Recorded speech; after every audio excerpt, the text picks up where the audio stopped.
Greetings, beloved brothers and sisters.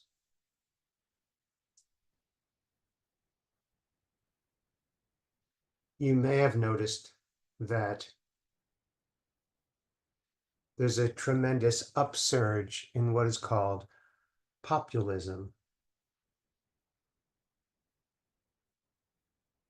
It's actually a kind of tribalism where one person appeals to what many others would like.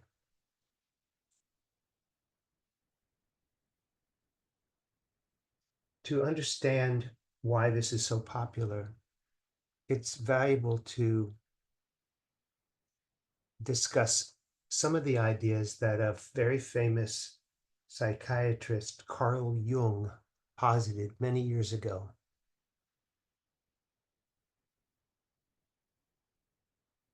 Jung believed that there was such a thing as a collective unconscious.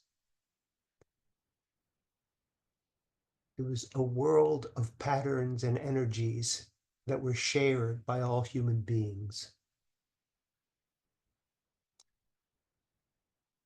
And in this collective unconsciousness, human beings were already designed to respond in a certain way.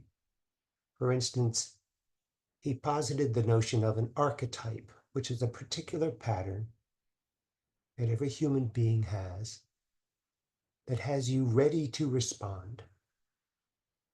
Since so many souls have taken a body, and that body is at the effect of your sun, there is an archetype of the sun such that when a baby is born and perceives the sun, it's not really surprised. There's also an archetype of the mother, because every baby sees a mother and always has. There are certain things that get triggered at certain times. One of the most interesting archetypes is the archetype of the disciple and the archetype of the leader.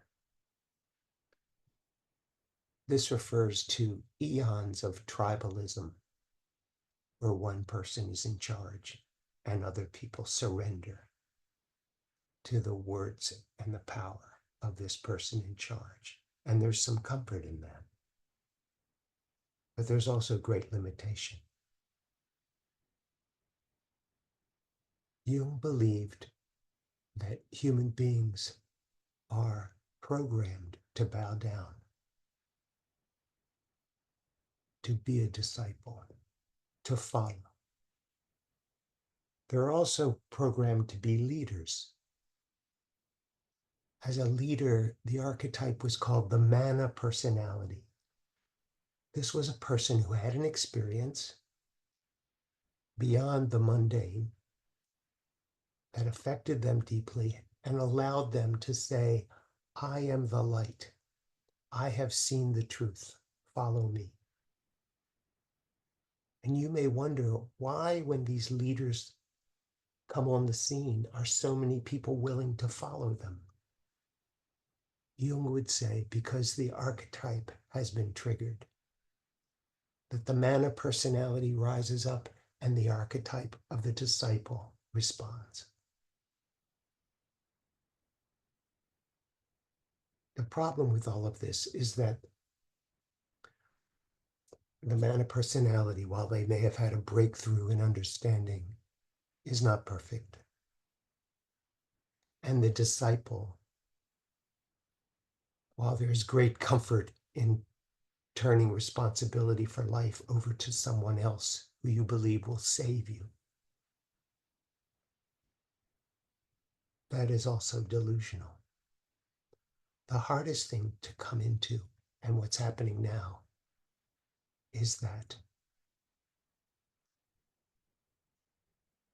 it is now time to own your divinity, to own your power, not as someone who can lead others, not as the way the ego would grab hold of power to control and aggrandize the small self, but as a sovereign being united with God, being the Christ,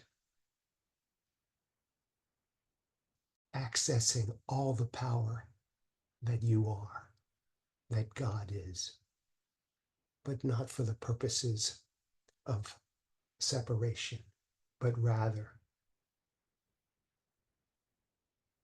to exalt what God really is, to exalt shared interests, to be love on earth, to know the truth for yourself without being told by some authority, to practice the art of thinking, not the habit of listening to your thoughts or other people's thoughts, to come into your own as you were created by God to be God, where you are on the earth in full power and glory to God, and to have that loving energy come through you in whatever form it takes. Not to grab a corner on the truth, but to be the truth and to live the truth by example.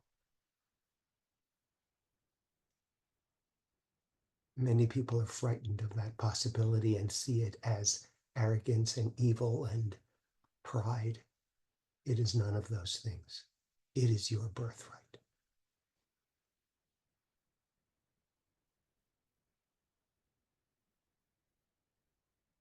Let yourself breathe into your own divine, loving power and see where that leads you. See what you are drawn to.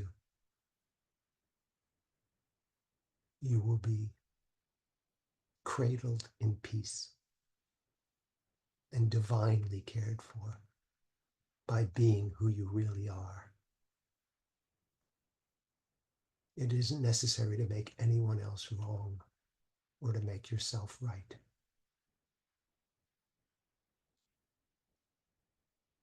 It's just a decision